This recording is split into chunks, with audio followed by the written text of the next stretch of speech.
आप जानते हैं कि राजस्थानी लघु चित्रण शैली का जो उद्भव है ये 16वीं शताब्दी में हुआ है, क्योंकि 1550 नमूमन जो है डाटा ही होता है, 1900 ईस्वी तक होता ही होता है। अपभ्रंश शैली का विकसित रूप कौन सा होता है? तो अपभ्रंश शैली का विकसित रूप राजस्थानी चित्रकला शैली ही माना जाता है। अगला पॉइंट, राजस्थानी चित्रकला का नामकरण पर विद्वानों ने जो है विभिन्न मत दर्शाए थे। आप जानते हैं जैसे जो है आनंद कोटिश कुमार स्वामी हैं, और राजस्थानी चित्रकला को राजपूत शैली भी कहते हैं। ऐसे अंशी मेहता इसे हिंदू चित्रकला कहते हैं। तो बहुत सारे लोग बहुत सारा नाम देते हैं। आगे बात करें तो राजस्थानी चित्रकला जो पहला वैज्ञानिक विभाजन होता है वो ए के स्वामी के द्वारा ही किया जाता है, यानी आनंद कोटिश कुमार स्वामी ने अपनी एक पुस्तक लिखी जिसका नाम राजपूत पेंटिंग रखा, और ये 1916 में पुस्तक प्रकाशित होती है। इस पर इन्होंने वैज्ञानिक विभाजन दिया है। किसके बारे में? राजस्थानी चित्रकला के बारे में। आगे बात करें तो ए के स्वामी ने राजस्थानी शैली को राजपूत शैली कहकर के भी संबोधित किया है, राजपूत शैली कहकर के भी संबोधित किया है। आगे बात करते हैं ओशी गांगुली की। तो ओशी गांगुली और ब्रेसिल ग्रे ने, और उसके साथ हैवले, ईवी हैवेल का नाम आता है, तो उन्होंने भी आनंद कोटिश कुमार स्वामी का समर्थन करते हुए इसे राजपूत चित्रकला माना। तो अर्नेस्ट वेनफील्ड हैवले, ब्रेसिल और ओशी गांगुली ने जो है इसे कौन सी शैली माना है? राजपूत चित्रकला माना है। आगे बात करते हैं, एनसी मेहता ने इसे हिंदू चित्रकला नामकरण कर दिया। अब पूछा जाएगा एनसी मेहता के अकॉर्डिंग राजस्थानी चित्रकला कौन सी शैली है, तो आप जानते हैं कि इसे हिंदू चित्रकला कह करके पुकारना अच्छा होगा एनसी मेहता के अकॉर्डिंग। अगला पॉइंट आएगा। अगला पॉइंट में कहा जा रहा है मित्रों कि कर्नल टाड ने ही सारे प्रदेश को राजस्थान या फिर राजस्थान नाम दिया, किंतु अंग्रेज अधिकारी इसे राजपूताना नाम से विभाजित करने का काम करते रहे, यानी बुलाने का काम करते रहे। तो अभिहित करने का काम किसका रहा है? अंग्रेजों का रहा है। अंग्रेजों ने इसे कौन सा नाम दिया? राजपूताना नाम दिया है। आगे बात करते हैं, राजपूत चित्रकला को आनंद कोटिश कुमार स्वामी ने कितने भागों में बांटा? तो 2 भागों में बांटा। कौन कौन से? पहला तो राजस्थानी रखा और दूसरा पहाड़ी रखा। राजस्थानी में राजपूताना और उसके साथ पहाड़ी वाले आते हैं, और दूसरा जो आपका जम्बू वाला बेल्ट है, अर्थात जम्बू, कांगड़ा, बसौली, चंबा आदि वाला जो बेल्ट होता है, ये आपके इस वाले हिस्से में आ जाता है।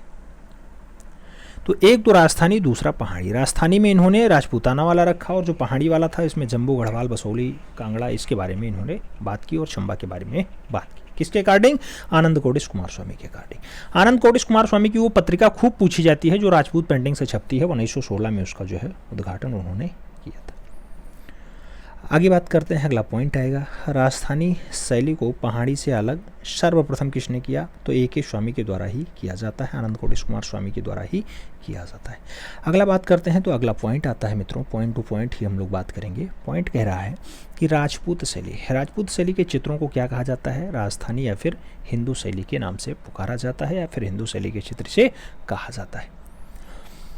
और आगे बात करते हैं, अगला पॉइंट आता है कि राजस्थानी चित्रकला कौन से धर्म पे आधारित है? तो राजस्थानी चित्रकला हिंदू धर्म पे आधारित है, और खास करके आप देखते होंगे बहुत सारी उपशैलियाँ आती हैं जिसमें आप कोटा, बूंदी, झालवाड़ा, जयपुर, उनरिया और बीकानेर, जोधपुर बहुत सारे देखेंगे, किशनगढ़ देखेंगे, तो वहाँ पे राधा कृष्ण का यानी वैष्णव धर्म का ज़्यादातर प्रचार प्रसार हुआ है, तो वो हिंदू धर्म का ही है। आगे बात करते हैं, अगला पॉइंट आता है मित्रों, डॉक्टर मोतीचंद। डॉक्टर मोतीचंद ने मेवाड़, किशनगढ़, बूंदी की कला को उनकी शैलीगत विशेषताओं के कारण विशेष महत्व दिया है। किसने दिया? डॉक्टर मोतीचंद ने दिया। जब उनके शैलीगत विशेषताएं अच्छी रही हैं इसलिए उन्होंने इस पर विशेष महत्व दिया है।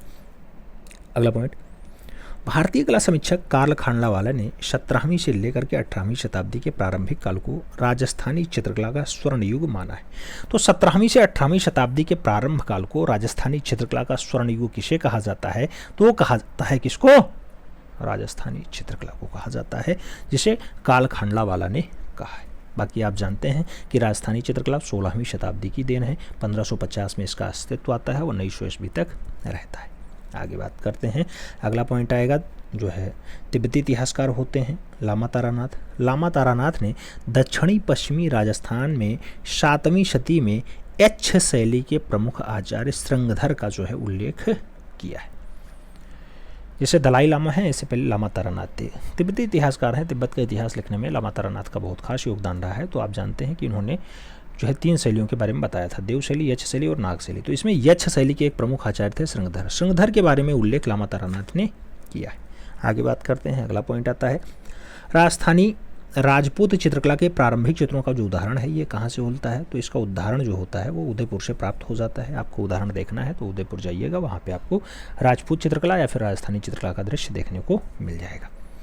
और आगे बात करते हैं, अगला पॉइंट आएगा, बोस्टन संग्रहालय अमेरिका में सुरक्षित राजस्थानी कला के आरंभिक चित्रों की जो विषय वस्तु रही है वो क्या रही है, तो रागमाला रही है। रागमाला, जिसे बोस्टन प्रिमिटिज्म भी कहा जाता है, बोस्टन प्रिमिटिज्म भी कहा जाता है रागमाला को, जो बोस्टन संग्रहालय अमेरिका में रखी है राजस्थानी शैली की क्या आरंभिक विषय वस्तु की चित्र।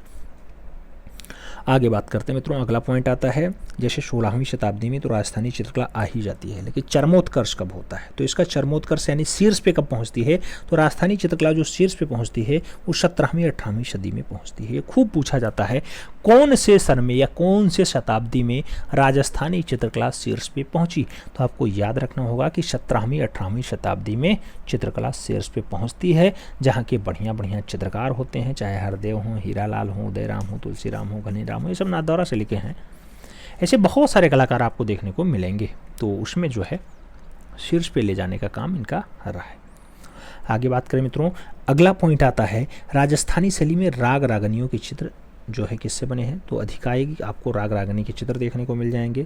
भारतीय चित्रकला के अंतर्गत कुल कितने, तो 6 राग और 36 रागनियों का उल्लेख दिखाई देता है। तो ये पूछा जाए राग रागनियों का दृश्य कहाँ ज़्यादा दिखाया गया, तो याद रखना राजस्थानी चित्रकला यानी राजपूत चित्रकला में दिखाया गया, जिसे हिंदू चित्रकला कहा जाता है। और कितने राग, तो 6 राग का अंकन है, और कितनी रागनियाँ, तो 36 रागनियों का अंकन आपको बताया जाता है। आगे बात करते हैं, अगला पॉइंट आता है, राजस्थानी चित्रकला के पसंदीदा विषय क्या रहे हैं, तो राधा और कृष्ण रहे हैं। राधा और कृष्ण यानी कृष्ण लीला राजस्थानी चित्रकला की पसंदीदा विषयों में से एक रही है। आगे बात करें मित्रों, अगला पॉइंट आता है, अगला पॉइंट कहा जाता है क्या, राजस्थान की जो चित्रित हवेलियां हैं, हवेलियों पे जो चित्र बना है वो विश्वविख्यात है। इसलिए पूछा जाता है कौन से राज्य की चित्रित हवेलियां विश्वविख्यात हैं, तो आपको याद आना चाहिए कि राजस्थान राज्य की चित्रित हवेलियां आज की डेट में भी एक विशेष महत्व रखती हैं, विश्वविख्यात हैं। अगला पॉइंट, राजस्थानी चित्रों की अलग अलग पहचान क्या है, तो मित्रों आप परली आँख, आप बादामी आँख, आप यहाँ पे जो है परवल की तरह आँख, कई तरह की आँख आप यहाँ देखेंगे, मीनकारी आँख, तो ऐसी आँखों का जो उल्लेख है वो राजस्थानी चित्रों में खूब ज़्यादा हुआ है। जैसे उपशैली वैसे जो है उपनाम उसका आता है, आँखों के आधार पर आप इसके जो है चित्र को पहचान सकते हैं। जैसे उदयपुर में आप जानते हैं महाराणा भीमसाल का जुलूस एक बढ़िया से बनाया गया था, शहाबुद्दीन ने बनाया था, तो 1802 का है, इसीलिए कहा जाता है 17वीं से 18वीं सदी में सबसे चरमोत्कर्ष पे राजस्थानी चित्रकला पहुंची थी। आगे बात करते हैं, संगीत से संबंधित चित्रों को क्या कहा जाता है, तो संगीत जिसका संबंध होता है वो रागमाला हो जाता है। संगीत से संबंधित चित्र रागमाला कहलाते हैं। आगे बात करें, अगला पॉइंट आता है, मुगल चित्रों से हिंदू चित्रों को भिन्न मानते हुए उन्होंने राजपूत शैली के रूप में सबसे पहले किसने, तो वो प्रतिपादित करने का काम रहा आनंद कोटेश कुमार स्वामी का।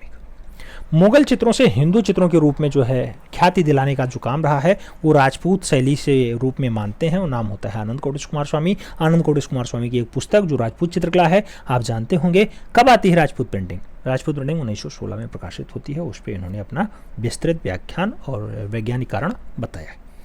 आगे बात करें तो राजपूत शैली के समकालीन कौन सी शैली रही है, तो आप जानते हैं उधर मुगल का शासन भी चल रहा था, तो मुगलिया शैली उधर समकालीन शैली मानी जाती है, साथ साथ चल रही थी। राजस्थानी शैली मुख्यतः कैसी, तो लघु चित्रण शैली यानी मिनिएचर पेंटिंग के रूप में ख्याति प्राप्त है। और आगे बात करते हैं मित्रों, अगला पॉइंट आता है, जैसे आप देखेंगे तो अगला पॉइंट कह रहा है कि राजस्थानी शैली में रेखाओं की बारीक की प्रधानता है और जो है कम रेखाओं का प्रयोग किया गया है।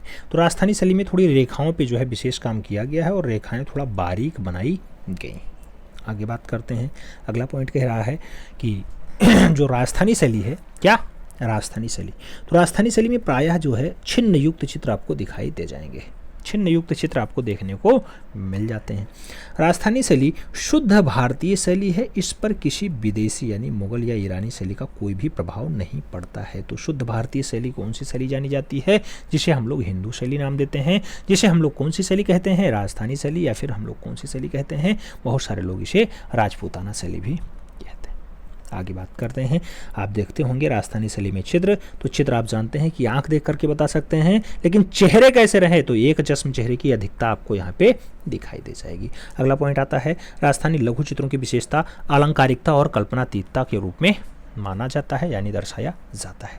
राजस्थानी चित्रकला की शैली में प्रकृति चित्रण आलंकारिक रूप में हुआ है। प्रकृति चित्रण कैसा हुआ राजस्थानी चित्रकला में? तो प्राकृतिक चित्रण आलंकारिक रूप में दर्शाने का काम किया गया है। अगला पॉइंट, राजस्थानी शैली में सूर्यास्त के समीप चटकीले दीप्त युक्त तथा आकर्षक रंग विधान का प्रयोग किया गया है। आकर्षक रंग विधान का प्रयोग किया गया है। आगे बात करते हैं मित्रों, अगला पॉइंट आता है। अगला पॉइंट आपसे क्या कह रहा है? बहुत सारे लोग क्लास देख नहीं पाते हैं तो वो सुनते हैं लगा के, सुनने से ही याद होता है डाटा। जैसे भी आपका जो है मन मस्तिष्क लेता हो वैसे आप डाटा याद करने का चेष्टा करिएगा। कुल मिला के आपको फाइनली सिलेक्शन लेना है, 148 फतेह करना है। अगला पॉइंट कह रहा है मित्रों कि राजस्थानी शैली में टेम्परा शैली के अपारदर्शी रंगों का प्रयोग खूब ज़्यादा किया गया है। अगला पॉइंट, नारी सौंदर्य को चित्रित करने में कौन सी शैली? तो राजपूत शैली के चित्रकारों ने विशेष सजगता दिखाई है। विशेष सजगता नारी सौंदर्य में दिखाई गई। अगला पॉइंट, राजस्थानी शैली में गाय का जो है कृष्ण के साथ गायों का अंकन बहु प्रचलित रहा है। आप जानते हैं राधा कृष्ण का प्रेम हो तो आप जानते हैं कृष्ण जो है वो गाय से विशेष प्रेम रखते हैं, विशेष क्या रखते हैं? भाव रखते हैं। तो गायों का बहुत ज़्यादा प्रचलन यहाँ पे रहा है। राजस्थानी शैली का प्रथम उदाहरण सन 1451 ईस्वी में बसंत विलास माना जाता है। बसंत विलास पहला उदाहरण 1451 का बसंत विलास होता है। इसके पश्चात बहुत सारे चित्र बनते हैं, जैसे महापुराण हो गया, कुतुब्बन और लौर चंदा का बिल्हण हो गया, चोर पंचायत का हो गया, मुल्ला दाऊद की लौर चंदा हो गया, गीत गोविंद हो गया, रागमाला हो गया। राजस्थानी चित्रकला की ये सब क्रमिक विकास के रूप में जाने जाते हैं, जैसे महापुराण हो, लौर चंदा हो, रागमाला हो, गीत गोविंद हो, ये सब आपके राजस्थानी चित्रकला के बढ़िया नमूने माने जाते हैं।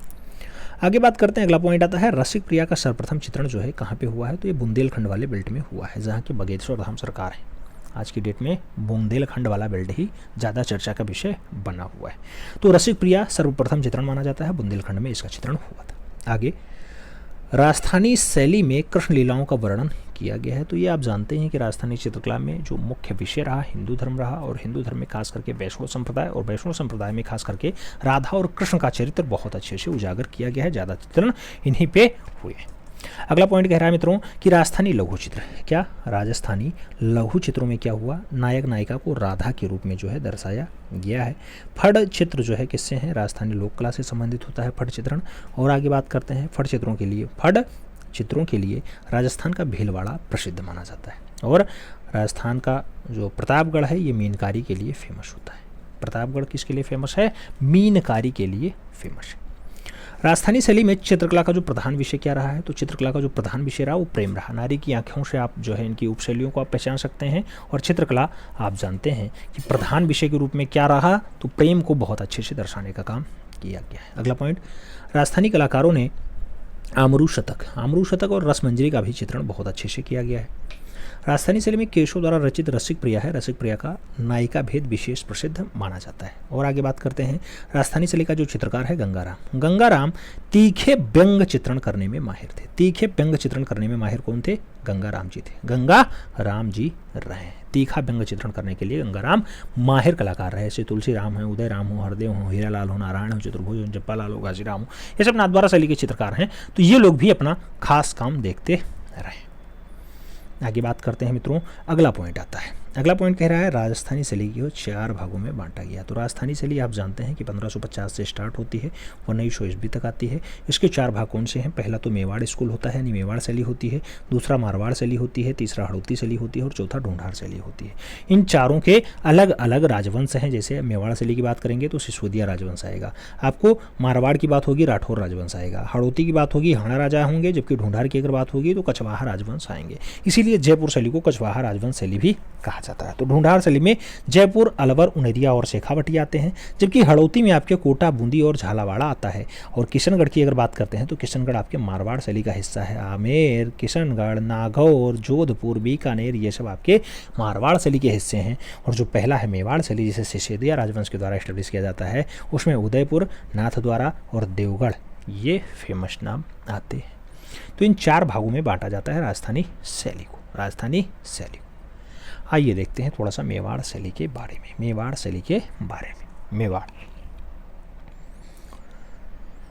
मेवाड़ की अगर बात करें, मेवाड़ शैली आइए देख लेते हैं। 2 शैली देख लें आज, मेवाड़ शैली और देवगढ़ शैली देख लेते हैं। मेवाड़ शैली की अगर बात करते हैं तो मेवाड़ की राजधानी उदयपुर है, अपनी सुंदरता के लिए बहुत प्रसिद्ध होता है। यह नगरी मनोरम झील के लिए विख्यात भी रही है। आगे कहा जाता है मेवाड़ के सिसोदिया राजवंश के महाराणा अपनी आन बान के लिए बहुत ज़्यादा फेमस होते हैं। तो मेवाड़ के जो सिसोदिया राजवंश हैं, सिसोदिया राजवंश उसके जो महाराणा हैं वो अपनी आन बान शान के लिए ज़्यादा प्रसिद्धि प्राप्त हैं। आरंभिक चित्रकला, जो आरंभिक राजस्थानी चित्रकला है, इसके प्रथम दर्शन का जो स्रोत होता है, पहला दर्शन मिलता है वो मेवाड़ में ही मिलता है। बप्पा रावल ने 728 ईस्वी में मेवाड़ राज्य की नींव डाली थी। तो ये पूछा जाता है मेवाड़ राज्य किसने एस्टेब्लिश किया, तो बप्पा रावल ने किया। कब किया, 728 ईस्वी के आसपास करते हैं।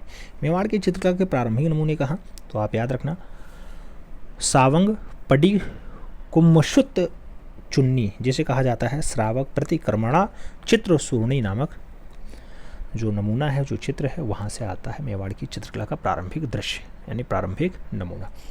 आगे बात करें, यहीं 1260 ईस्वी में उदयपुर के अल्हाड़ा स्थान पे गुहिल तेज सिंह के समान चित्रित हुई दृश्य भी आपके सामने आती है, जो मेवाड़ चित्रकला का बढ़िया नमूना माना जाता है। आगे बात करें तो मेवाड़ चित्रकला का दूसरा जो सचित्र ग्रंथ होता है वो कल्पसूत्र होता है। दूसरा सचित्र ग्रंथ कल्पसूत्र है। कब का, 1418 का, जो सोमेश्वर ग्राम के गोंडवार में चित्रित किया गया है। तो कल्पसूत्र कहाँ पे, गोंडवार में। कौन से स्थान पे, सोमेश्वर वाले स्थान पे चित्रित किया गया है। आगे बात करें मेवाड़ में और क्या आता है, तो मेवाड़ शैली का आरंभिक चित्र जो है अभ्रंश शैली में निर्मित जो जैन है सुपासनाचर्यम, जिसे सुपासनाचरित्रम भी कहा जाता है, कई जगह मिलता है। तो जैन चित्र अभ्रंश शैली के समान समान आपके आरंभिक चित्रों में मेवाड़ शैली के भी दृश्य देखने को मिलते हैं। और इसका जो रचना काल होता है सुपासनाचर्यम का, ये 1423 ईस्वी के आसपास का होता है। 1423 ईस्वी। मेवाड़ शैली का चोर पंचायत का बहुत फेमस है। आइए दिखा देते हैं आपको, ये दृश्य आप अच्छे से देख लीजिए। ये मेवाड़ शैली का है, चोर पंचायत का और चंपावती। एक चोर पंचायत का, एक चंपावती, चोर पंचायत का, चंपावती, ठीक है। तो ये दृश्य आपको मेवाड़ शैली में देखने को मिलता है, जो राजस्थानी यानी राजस्थानी शैली का हिस्सा होता है। उदयपुर अपनी सुंदरता के लिए फेमस होता है। मेवाड़ शैली के विकास के रूप में हम अगर देखें तो मेवाड़ शैली का जो विकसित रूप होता है ये 1540 ईस्वी में बिड़हर की रचना है चोर पंचायत का, इस ग्रंथ में देखने को आपको मिल जाएगा। चोर पंचायत का दृश्य देखेंगे तो आपको मेवाड़ शैली का थोड़ा बहुत विकास दिखाई दे जाएगा। चोर पंचायत की रचना कब होती है, 1540 के आसपास होती है।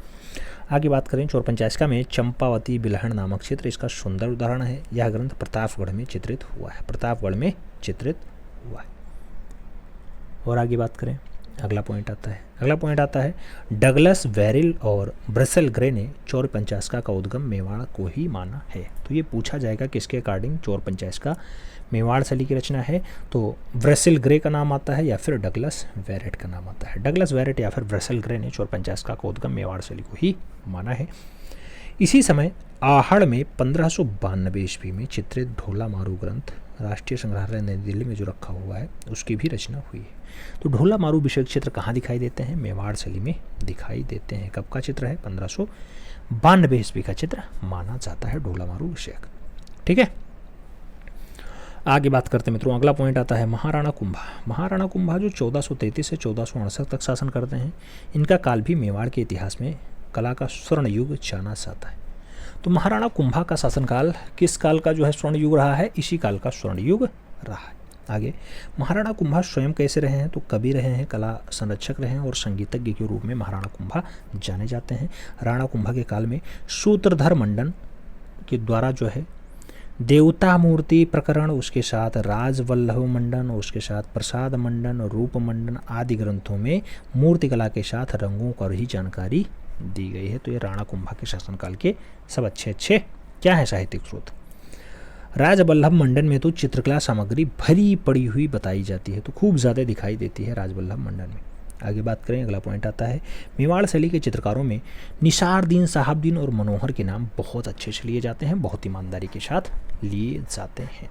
आगे बात करते हैं मित्रों, मेवाड़ की कला में कुंभलगढ़, चित्तौड़गढ़, चांडो और उदयपुर की प्रारंभिक चित्रकला के केंद्रों के रूप में जाने जाते हैं। यानी मेवाड़ किला में कुंभलगढ़, चित्तौड़गढ़, चांडो और उदयपुर बहुत अच्छे कला केंद्रों के रूप में जाने जाते रहे।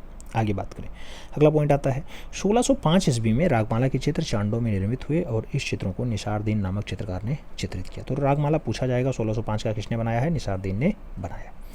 अगला पॉइंट आता है राष्ट्रीय संग्रहालय नई दिल्ली की रागमाला। रागमाला चित्रावली सबसे सुंदर मानी जाती है और मेवाड़ शैली का सबसे उत्कृष्ट चित्र भी माना जाता है। अगला पॉइंट आता है मित्रों, अगला पॉइंट कहा जा रहा है भागवत पुराण। भागवत पुराण जो 1648 ईस्वी का है, इसको शहाबुद्दीन कलाकार के द्वारा चित्रित किया जाता है। और 1649 ईस्वी में रामायण की एक सचित्र प्रति जो है Prince of wealth museum Bombay में और दूसरी प्रति सरस्वती भंडारण उदयपुर में जो है सुरक्षित मान ली जाती है। तो रामायण का 1649 वाला दृश्य थोड़ा अच्छा है और बढ़िया से चित्रित माना जाता है। प्रिंस ऑफ वेल्थ म्यूजियम में सुरक्षित दशरथ का लौटते हुए जुलूस का एक सुंदर दृश्य आपको प्रिंस वेल्थ म्यूजियम में मिल जाएगा, जिसका समयकाल बताया जाता है कि 1649 ईस्वी का है। और इसके चित्रों में जो है मनोहर को बताया गया है कि ये बनाया है। तो मनोहर ने दशरथ को जुलूस से लौटता हुआ दर्शाने का काम किया है, जो आपके मेवाड़ शैली का बढ़िया नमूना माना जाता है। चित्रकार कौन रहा? मनोहर रहा। याद रखना मनोहर दो जगह दिखाई देंगे, एक तो मुगल शैली का मनोहर है, दूसरा आपका ये है जो है राजस्थानी शैली का भी मनोहर है। आगे बात करते हैं, अगला पॉइंट आता है मित्रों। अगला पॉइंट कह रहा है रागमाला चित्रावली के चित्रकार हुसैन अली और हातिम है। इसमें जो है 1591 ईस्वी में रागमाला को तैयार करते हैं। कौन कौन? हुसैन और उसके साथ हातिम। तो हुसैन अली और हातिम रागमाला चित्रावली के चित्रकार होते हैं और ये 1591 ईस्वी में इसे तैयार करते हैं। अगला पॉइंट आता है मेवाड़ शैली में गीत गोविंद। मेवाड़ शैली में गीत गोविंद जो 1629 ईस्वी में सूरसागर आदि से संबद्ध कथनों के चित्रों, रसिक प्रिया, बिहारी सतसई, हितोपदेश संबंधी चित्र, उसके साथ नायक नायिका का भेद, उदयपुर महाराणाओं के व्यक्ति चित्र आदि को जो है चित्रित करने का काम यहाँ पे किया गया है। तो ये सब मेवाड़ शैली में खूब ज़्यादा हुआ है। और आगे बात करते हैं तो कालखंडा वाला कुछ कह रहे हैं। कालखंडा वाला के अनुसार जो है जो शहाबुद्दीन चित्रकार है, इसके चित्रों में बनावट और रंग बोध जो है ये मौलिकता को देखते हुए बनाया है। तो यानी कहने का मतलब ये है कि कालखंडा वाला कह रहे हैं शहाबुद्दीन बढ़िया कलाकार है जो इस काम में माहिर रहा। अगला पॉइंट, महाराणा जगत सिंह और महाराणा राज सिंह का समय चित्रकला के अन्य कलाओं में विकास की दृष्टि से स्वर्ण युग के रूप में जाना जाता है। तो राज सिंह और जगत सिंह जो है इस काल में चित्रकला के स्वर्ण युग के रूप में जाने जाते रहे, पहचाने जाते रहे मेवाड़ शैली में। अगला पॉइंट, महाराणा भीम सिंह का जुलूस। महाराणा भीम सिंह का जुलूस किसने बनाया? तो शहाबुद्दीन कलाकार के द्वारा चित्रित किया गया है। मेवाड़ शैली में गिरि गोवर्धन नामक चित्र किसने बनाया है? तो ये काशी भवन में संग्रहित है। गिरि गोवर्धन बहुत अच्छा दृश्य माना जाता है। और मेवाड़ शैली में बड़े पन्ने पे चित्रित जो है बनाने की परंपरा रही है। और महाराणा हरीम सिंह या फिर हमीर सिंह के समय जो है बताया जाता है कि बड़े पन्नों पे चित्र बनना स्टार्ट हो जाता है। तो मेवाड़ शैली में हमीर सिंह के जो है हरीम सिंह या फिर हमीर सिंह जो नाम आपको दिखाई दे, तो हमीर सिंह के समय जो है बड़े पन्नों पे चित्र बनना स्टार्ट हो जाता है। ये मेवाड़ शैली की एक अच्छी परंपरा मानी जाती है। विश्वविख्यात विजय स्तंभ का निर्माण जो है 1648 ईस्वी में चित्तौड़गढ़ में किसने करवाया था? राणा कुंभा के द्वारा ही करवाया जाता है विजय स्तंभ। कब? 1648। विजय स्तंभ किसको निरूपित है? भगवान विष्णु को समर्पित है विजय स्तंभ, जिसकी हाइट कितनी होती है? 37.19 फीट नहीं मीटर। और फीट की बात हो तो 122 फीट लगाना मित्रों पूछा जाता है। तो 37.19 मीटर लंबा है, भगवान विष्णु को समर्पित है, राणा कुंभा ने बनवाया है, विजय स्तंभ है, चित्तौड़गढ़ में स्थित है, 1648 में बना हुआ है। और विजय स्तंभ के वास्तुकार कौन है? तो जैता महोदय ने विजय स्तंभ को बनाया है। आगे बात करते हैं, अगला पॉइंट आता है मेवाड़ शैली। तो मेवाड़ शैली के लघु चित्रों में कृष्ण को प्रमुखता से दर्शाया गया है, यानी प्रमुखता के रूप में कृष्ण को उभार करके सामने लाया गया है। मेवाड़ शैली में मोटी और नाटी मानवाकृतियाँ बनाई गई हैं। तो ये पूछा जाता है, इस पॉइंट को स्टार लगाइएगा, ये पूछा जाएगा मोटी और नाटी मानवाकृतियाँ कहाँ चित्रित की गई? तो मोटी और नाटी मानवाकृतियाँ आपको मेवाड़ शैली की विशेषता के रूप में देखने को मिल जाती हैं। मेवाड़ शैली में आंखें कैसी हैं? मीनकृति मतलब मछली के समान है। तो मछली के समान आंखें आपको कहाँ देखने को मिलती हैं? राजस्थानी शैली में, मेवाड़ शैली में, जो उदयपुर के अच्छे राजवंशों में समाहित। मेवाड़ शैली में हाशिया रंग कौन से रहे हैं? तो लाल रंग के रूप में हाशिया का प्रयोग किया गया है। मेवाड़ शैली में अधिकांशतः कैसे रंग? तो चटकीले रंगों का प्रयोग खूब ज़्यादा किया गया है। मेवाड़ शैली में लाल पीले रंगों का अत्यधिक प्रयोग किया गया है, तो ये भी आपको याद रखना होगा। अगला पॉइंट आता है मेवाड़ शैली में महाराणा भीम सिंह के समय जो है भित्ति चित्रों का निर्माण ज़्यादातर हुआ है। तो मेवाड़ शैली में किसके समय भित्ति चित्रण यानी दीवारों पर चित्रण ज़्यादा हुआ? तो भीम सिंह के समय जो है ज़्यादा चित्रण दीवारों पर हुआ है। उसके बाद एक छोटी सी शैली हम लोग देखते हैं जो है देवगढ़ शैली। देवगढ़ शैली के बाद हम लोग आज की क्लास वाइंड अप करेंगे। देवगढ़ शैली की अगर बात करते हैं, महाराणा जयसिंह के राज्यकाल में रावत द्वारिका दास चूड़ावत ने देवगढ़ की स्थापना की, वो भी 1680 में। तो रावत द्वारिका दास चूड़ावत ने 1680 में महाराणा जय सिंह के राज्यकाल में जो है इसकी स्थापना की।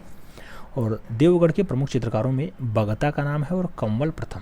तो कमला प्रथम या फिर कंवल प्रथम का नाम आता है, उसके साथ बगता का नाम आता है। ये दोनों चित्रकार हैं, देवगढ़ शैली के बढ़िया चित्रकार माने जाते हैं। बैजनाथ कला द्वारा रचित रावत नरसिंह या नाहर सिंह जाना ना, जाना ना। तो ये पूछा जाता है कि रावत नाहर सिंह या फिर नरसिंह सिंह, तो नाहर सिंह कहना कि नाहर सिंह जनाजा में है, ऐसा चित्र किसने बनाया है? बैद्यनाथ ने बनाया है। कब बनाया है? 1813 के आसपास बनाया है। और ये कहाँ पे रखा हुआ है? तो प्रिंस वेल्थ मुंबई संग्रहालय होता है, वहाँ पे सुरक्षित रखा हुआ है। कौन सा? रावत नाहर सिंह जनाना। ठीक है, एक दृश्य हम आपको दिखा देते हैं, शहाबुद्दीन ने बनाया है, भीम सिंह का जुलूस है। ये है आपकी रचना, अच्छे से देख लो मित्रों। ये घोड़ा, घोड़े के ऊपर राजा, फिर इधर इधर इधर खूब ज़्यादा राजा राजा राजा राजा दिखाई दे रहे हैं। इधर घोड़ा, ये आपका घोड़ा दिखाई दे रहा है, ये राजा बैठे हुए हैं। ये इधर फिर दृश्य चल रहा है, बहुत सारे दृश्य आपको देखने को मिलेंगे। ये थोड़ा सा अच्छा दृश्य है और ठीक ठाक दृश्य है। तो ये 1802 ईस्वी की रचना है और इसको जो है शहाबुद्दीन के द्वारा बनाया गया है। महाराणा भीम सिंह का जुलूस, जो उदयपुर में रखा हुआ है। आप जानते हैं उदयपुर किसका केंद्र माना जाता है? तो उदयपुर मेवाड़ शैली का ही केंद्र होता है, मेवाड़ शैली का ही केंद्र माना जाता है। उम्मीद है पूरी क्लास समझ में आई होगी। ये क्लास नंबर 25 आपके जीवन में कम से कम 8 से 10 नंबर ला सकती है। आराम से ईमानदारी के साथ पढ़ाई करना। कल की क्लास भी बहुत नाथ द्वारा शैली के बारे में, नाथ द्वारा शैली को खोजने का काम यानी प्रकाश में लाने का जो है काम रहा है, वो श्रीधर अंधारे का रहा है। तो श्रीधर अंधारे ने नाथ द्वारा शैली को खोजा है, जो राजस्थानी शैली की एक उपमुख्य शैली होती है।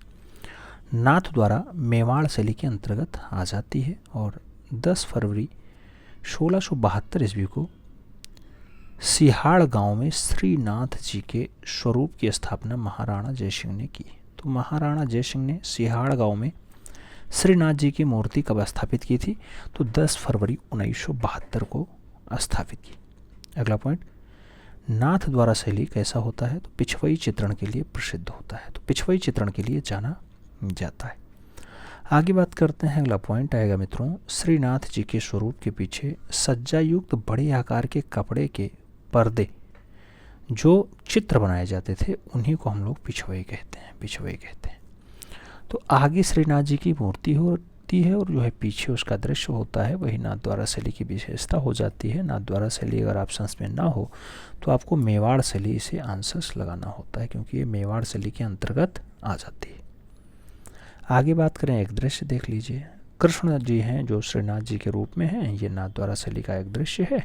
आप अच्छे से देखिए। अब देखिए, ये है भगवान श्री कृष्ण लीलाधर का जो है मूर्ति, और इनके पीछे वाला ये वाला जो दृश्य दिखाई दे रहा है, ये वाला, यही वाला आपका पिछवई चित्रण होता है। मूर्ति आगे है, उसके पीछे जो पर्दा टाइप का लगता है वो आपका पिछवई हो जाता है, और उस पर जो चित्रकारी कर दी जाए वही को पिछवई चित्रकारी कह देते हैं या पिछवई चित्रण कह देते हैं। तो ये बहुत अच्छी मूर्ति है, नाथ द्वारा शैली की होती है। आगे बात करें मित्रों, अगला पॉइंट आता है इसमें कि पिछवई जो है, तो पिछवई श्रीनाथ जी के चित्रण के साथ ही किया गया है। ये पूछा जाता है कि पिछवई के चित्रण किस मूर्तियों के पीछे हुआ है? तो उसमें ब्रह्मा, विष्णु, श्रीनाथ जी और जो है शंकर जी का नाम दिया जाता है, तो उसमें आपको श्रीनाथ जी का नाम लगाना होता है। आगे बात करें, पिछवई पर चित्रण जो है ये चटक रंगों यानी प्रकृत रंगों के द्वारा टेम्परा माध्यम में कपड़े पर होता है। जैसे आज के डेट में आप देखते होंगे दुर्गा पूजा या गणेश उत्सव में जो आपके आसपास मूर्तियाँ बनाने वाले कलाकार होते हैं वो आते हैं, तो मूर्तियाँ तो बनाते हैं लेकिन उसके पीछे वाला जो काम होता है वो इसी कपड़े पे करते हैं, और चटक रंगों के साथ मिट्टी लगा के वो करते हैं अपना बढ़िया, एक अच्छी विधा होती है उस पर कार्य करते हैं, तो वही पिछवई। आगे बात करें, कहा जाता है नाथ द्वारा शैली में केले के वृक्षों की अधिकता दिखाई देती है। तो ये पूछा जाता है कि कौन सी शैली में केले के वृक्षों का अंकन ज़्यादा हुआ है चित्रों में? तो केले के वृक्षों का अंकन ज़्यादा हुआ है वो आपकी नाथ द्वारा शैली होती है। नाथ द्वारा शैली होती है मित्रों, उसमें जो है केले का वृक्ष ज़्यादा चित्रित हुआ है। और आगे बात करते हैं, कहा जाता है नाथ द्वारा शैली में हरे और पीले रंग का जो प्रयोग है वो थोड़ा ज़्यादा हुआ है यानी अधिक हुआ है। तो नाथ द्वारा शैली में कौन से रंगों का प्रयोग ज़्यादा हुआ है? तो रंग जब पूछा जाए तब भी आपको लगाना होगा कि हरा और पीला रंग ज़्यादा मात्रा में प्रयोग किया गया। आगे बात करें, अगला पॉइंट आता है, कह रहा है कि नाथ द्वारा में श्रीनाथ जी की जो कृष्ण का प्रतीक है उन्हीं को मान करके पूजा की जाती है।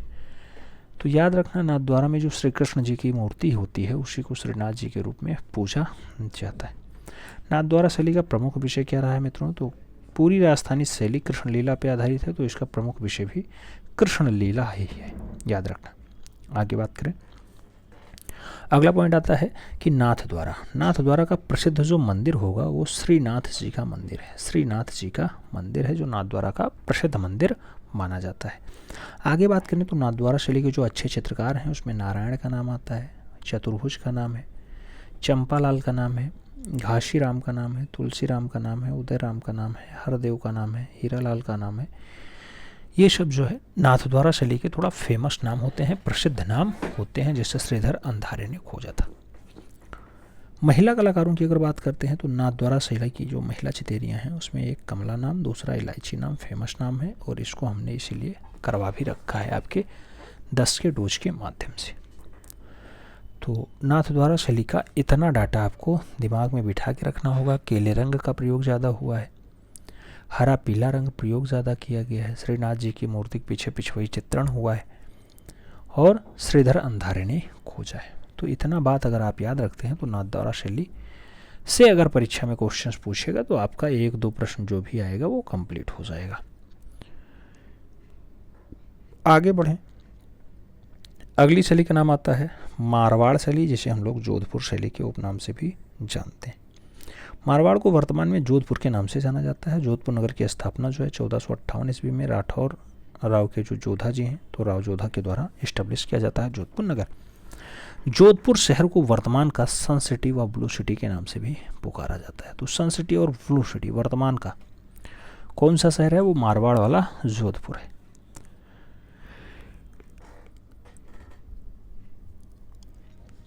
आगे बात करते हैं, अगला पॉइंट आता है 16वीं शताब्दी के भक्ति काल की प्रसिद्ध कवियत्री मीराबाई। तो मीराबाई का जन्म जो है वो मारवाड़ में ही हुआ था। मीराबाई का क्षेत्र जो है वो चित्तौड़गढ़ में स्थित होता है, और इतिहासकार लामा तारानाथ ने 7वीं ईस्वी में मरु प्रदेश में श्रृंगधर नामक चितेरे का उल्लेख किया है, जिसमें पश्चात भारत में यक्ष शैली का उदय हो जाता है। तो श्रृंगधर के पश्चात जो है यक्ष शैली उद्धृत होती है भारत में। ये लामा तारानाथ के अकॉर्डिंग बताया जाता है, क्योंकि लामा तारानाथ ने 3 टाइप की शैलियों के बारे में बात की है, यक्ष शैली, देव शैली और जो है गंधार शैली। अगला पॉइंट आता है मारवाड़ में चित्रकला जो है ये अत्यंत प्राचीन काल से प्रचलित होती है। तो अत्यंत प्राचीन काल से जो है इसकी चित्रकला चल रही है। और अगला पॉइंट आता है कि 1423 ईस्वी में बनी रागमाला। रागमाला का जो चित्र है कुंवर संग्राम सिंह के संग्रह में है, और उसके साथ मारवाड़ी शैली की ये पहली उपलब्धि भी मानी जाती है। जो मारवाड़ी शैली मतलब जोधपुर शैली, तो जोधपुर शैली की पहली उपलब्धि मानी जाती है रागमाला, जो कुंवर संग्राम सिंह का संग्रहालय में आपको देखने को मिल जाएगा। वो रागमाला 1423 वाली है, 1423 वाली। आगे बात करें दशहरा दरबार। दशहरा दरबार का दृश्य आपको हम दिखाते हैं, बताइएगा कैसा दृश्य है। ये है आपका दृश्य, देख रहे हो, बढ़िया से दरबार लगा हुआ है, ऐसे ऐसे ऐसे ऐसे। तो ये अच्छा सा दृश्य है जोधपुर शैली यानी नाथ द्वारा शैली यानी नाथ द्वारा मत लगाना, मारवाड़ शैली या फिर जोधपुर शैली का बढ़िया नमूना माना जाता है जोधपुर शैली का। ठीक है, कौन सा दृश्य है ये, दशहरा दरबार, नाम देख लीजिए, दशहरा दरबार जोधपुर शैली का बढ़िया दृश्य माना जाता है। अगला पॉइंट कह रहा है महाराजा भीम सिंह के समय 1800 ईस्वी में निर्मित चित्र दशहरा दरबार जो जोधपुर शैली का बढ़िया चित्र माना जाता है, उत्कृष्ट चित्र माना जाता है। अगला पॉइंट आता है मित्रों कि जोधपुर की कला जो है ये 17वीं सदी से पाली रागमाला चित्रों से संबंधित मानी जाती है।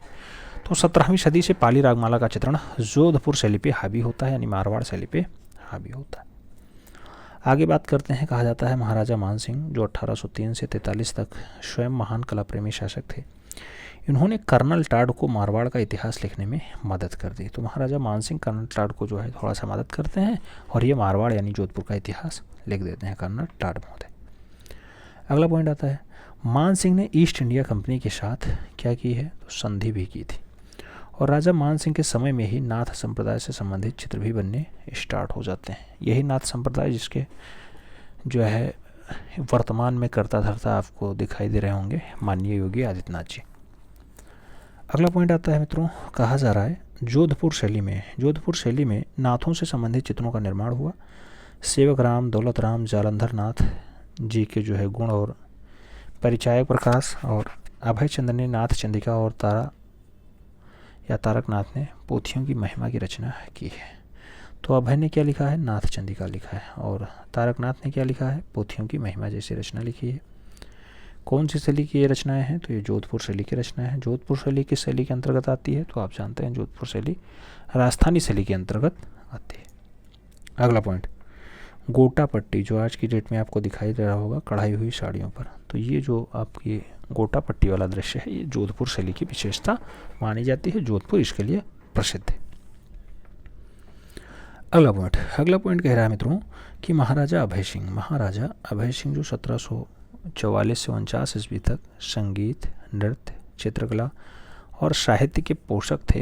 ये जो है मारवाड़ यानी जोधपुर वाले में शासक रहे।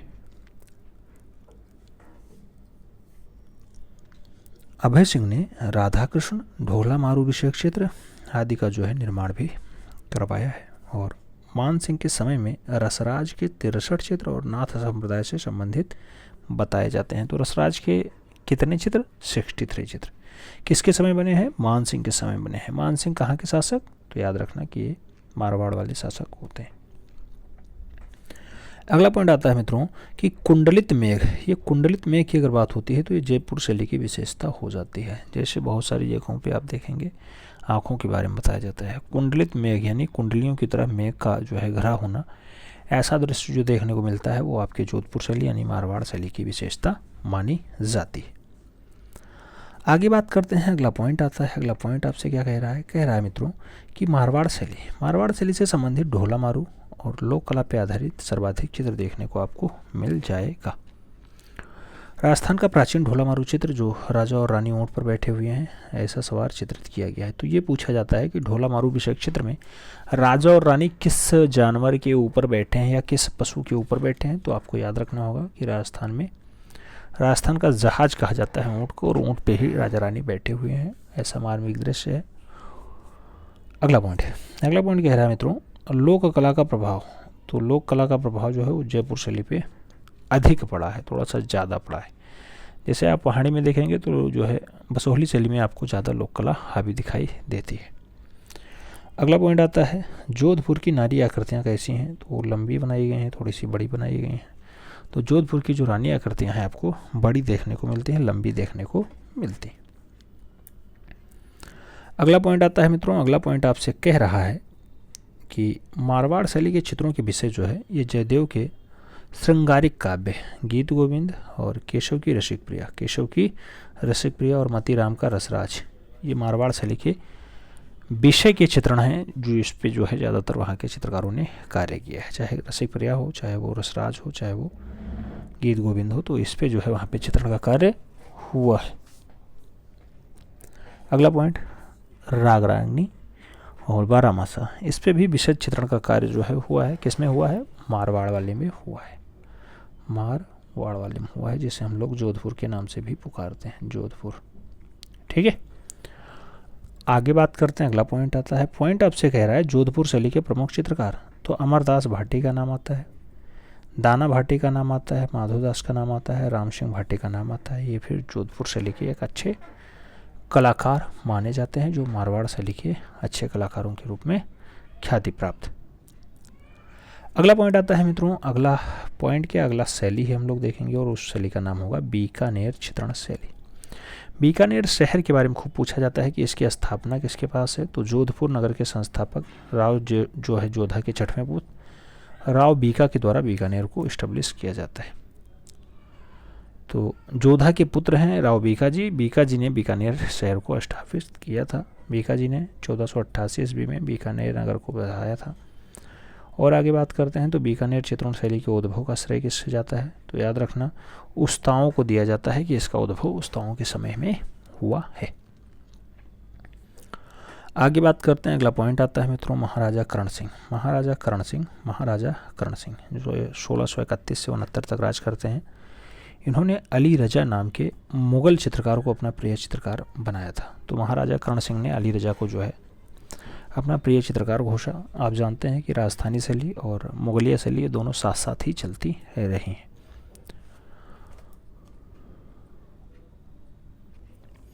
अगला पॉइंट बहुत इंपॉर्टेंट है मित्रों, कह रहा है राजा करण सिंह ने कौन सी मंदिर, लक्ष्मी नारायण लक्ष्मी नारायण के मंदिर की स्थापना की और इस मंदिर को कलात्मक रूप देने के लिए जो है अली रजा को चुना गया।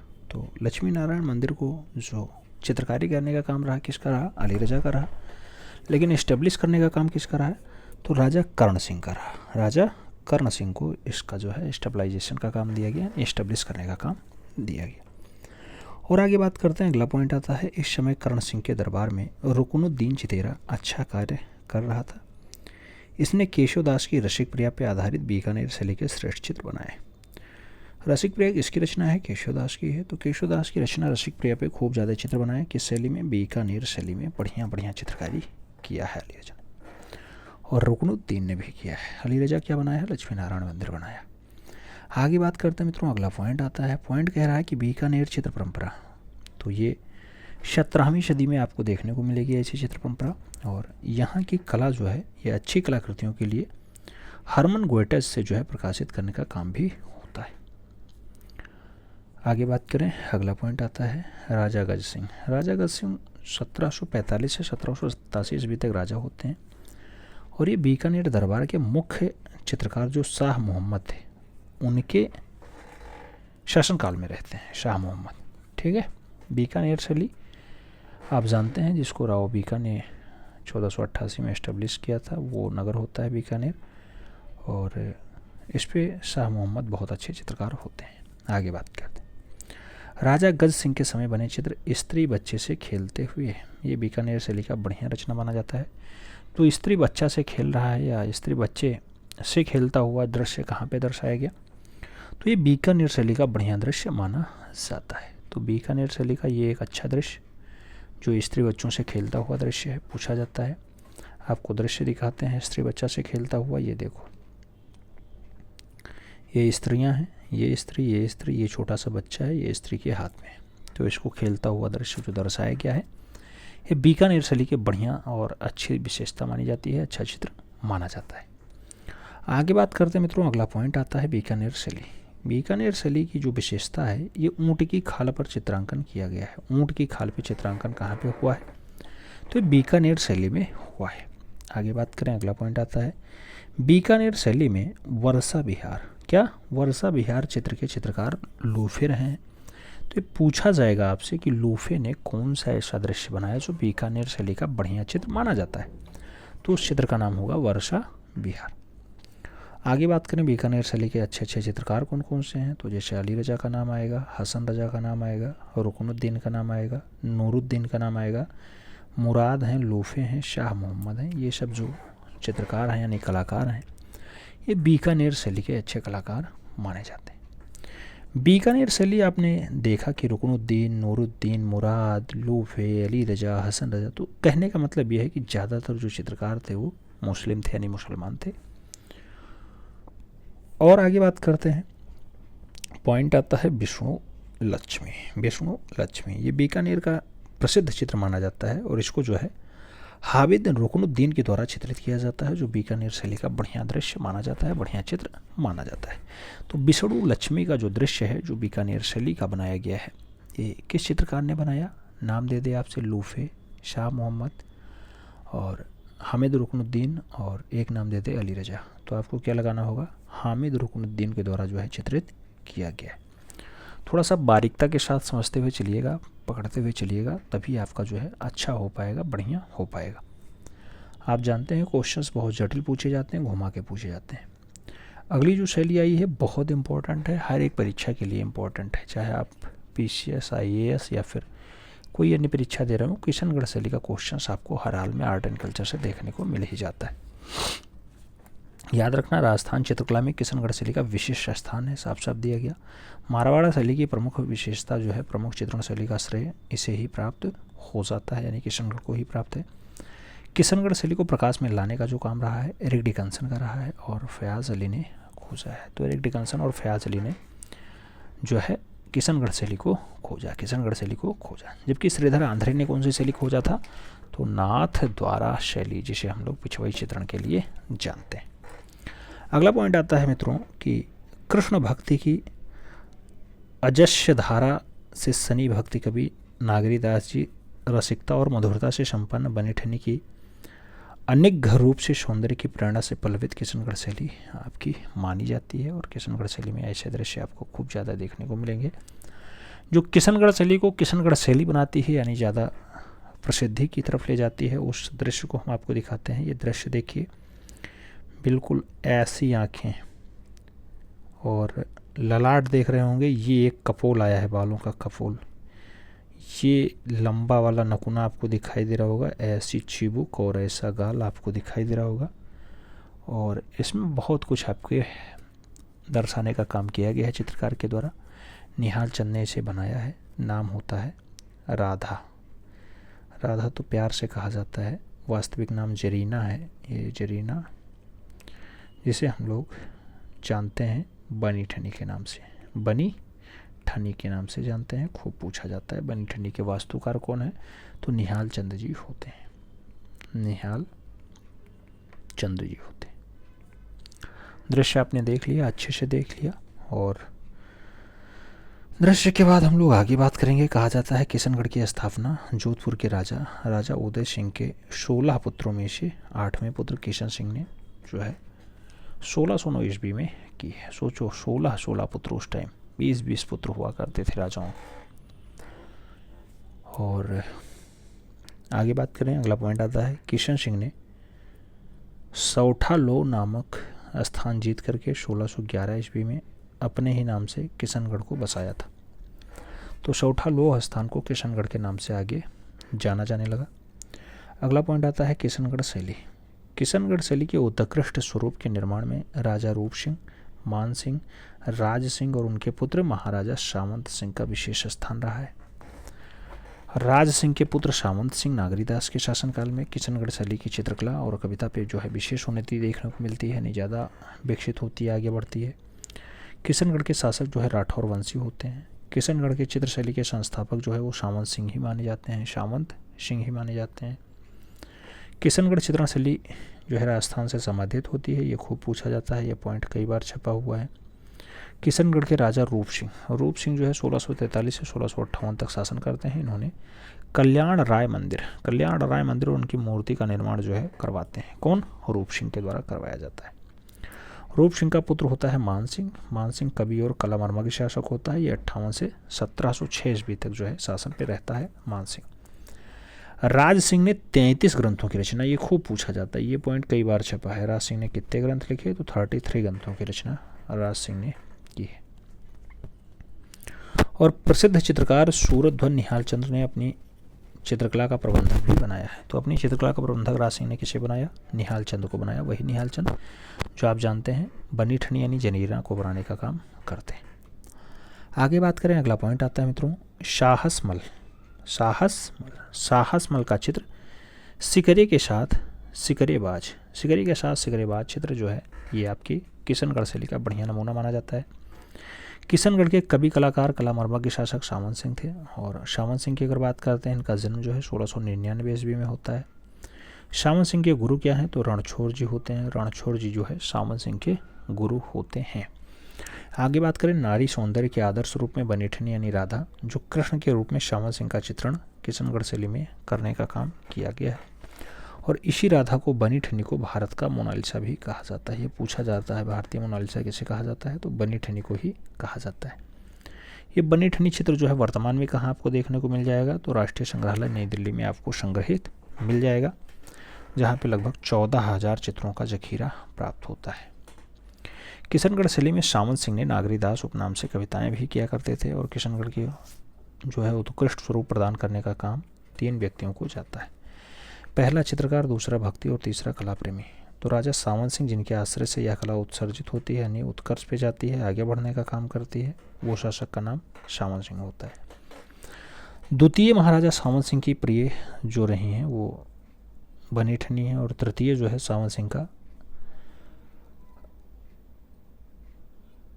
आश्रित चित्रकार मोरध्वज निहाल चंद है। ठीक है, वही निहाल चंद जो बनी ठनी को बनाते हैं। बनी ठनी अपनी अद्वितीय रूप सौंदर्य के लिए जो है चित्रण होती है और ये आदर्शता की ओर जाती है। तो अद्वितीय रूप सौंदर्य के लिए बनी ठनी जानी जाती है। नागरीदास की कविताओं का आधार बना करके, नागरीदास की कविताओं को आधार बना करके बने ठनी के रूप के सौंदर्य को चित्रण करने का काम जो है मोरध्वज निहालचंद का ही हो जाता है। और किशनगढ़ शैली में सावंत सिंह ने ग्रंथों की जो संख्या लिखी है वो 75 लिखी है। तो ये पूछा जाए सावंत सिंह ने 75 ग्रंथों को नागर समुच्चय के नाम से कब पब्लिश किया, तो नागर समुच्चय के नाम से किशनगढ़ शैली में उन्होंने पब्लिश किया है। किसने किया है? सावंत सिंह ने किया। निहालचंद सावंत सिंह का दरबारी चित्रकार था। तो ये पूछा जाता है किसका दरबारी चित्रकार निहालचंद था जिसने बनी ठनी बनाया, तो निहालचंद जो है सावंत सिंह का दरबारी चित्रकार हुआ करता था जिसने 75 ग्रंथें लिखी हैं, वो है निहालचंद। निहालचंद किशनगढ़ शैली का प्रसिद्ध चित्रकार भी रहा है। बनी ठनी राधा का प्रतिरूप होता है। नागरीदास के काव्य में राधा के सौंदर्य वर्णन का आधार जो है रहा, तो नागरीदास के काव्य में राधा के सौंदर्य वर्णन का जो आधार बनी रही वो है आपका बनी ठनी। आगे बात करें, अगला पॉइंट आता है किशनगढ़ शैली। किशनगढ़ शैली में राधा और कृष्ण की आकृतियाँ तो तीक्ष्ण कटावदार होती हैं। आपने देखा भी मोनालिसा को, आपने देखा भारत की मोनालिसा को, तो तीक्ष्ण कटावदार आपको आकृति दिखाई दे जा रही होगी। बालों की एक घुंघराली लट और मोटे किशनगढ़ शैली की मुखाकृतियों का चित्रण होता है। अभी हमने बताया था कि जो है बालों की एक मोटी लट किधर लटकी हुई है, वो किशनगढ़ शैली का अच्छा दृश्य माना जाता है, अच्छी विशेषता मानी जाती है। अगला पॉइंट आता है मित्रों रुक्मणी हरण का चित्र। ये कहाँ से प्राप्त हुआ है, तो रुक्मणी हरण का दृश्य भी आपको किशनगढ़ शैली में ही देखने को मिल जाएगा। रुक्मणी हरण का जो दृश्य है वो आपको किशनगढ़ शैली में ही देखने को मिल जाएगा। किशनगढ़ शैली में छोटी नौकाएं और लाल रंग में बनाने का काम हुआ है। किशनगढ़ शैली की अगर बात करते हैं तो किशनगढ़ शैली की प्रमुख विशेषता नारी का सौंदर्य है, जिसमें नेत्र खंजना युक्त है और कमल नयन का धनुषाकार है। जो आपका नयन है वो धनुषाकार है, धनुषाकार धनुष के आकार में। अभी हमने बताया था कि ऐसा दृश्य आपको देखने को आंखों का मिल रहा है, ऐसा दृश्य। तो खंजनाकृति कमल या धनुषाकार नयन कहाँ पे है? किशनगढ़ शैली में है। बनी ठनी वाला जरीना वाला दृश्य आपको इसके लिए सबसे उपयुक्त उदाहरण देखने को मिलेगा। अगला पॉइंट कह रहा है सावंत सिंह बनी ठनी कृष्ण और राधा के रूप में कुंडलियां युक्त झील में नौका विहार करते हुए प्रसिद्ध चित्र किसका है? तो ये किशनगढ़ शैली का ही माना जाता है।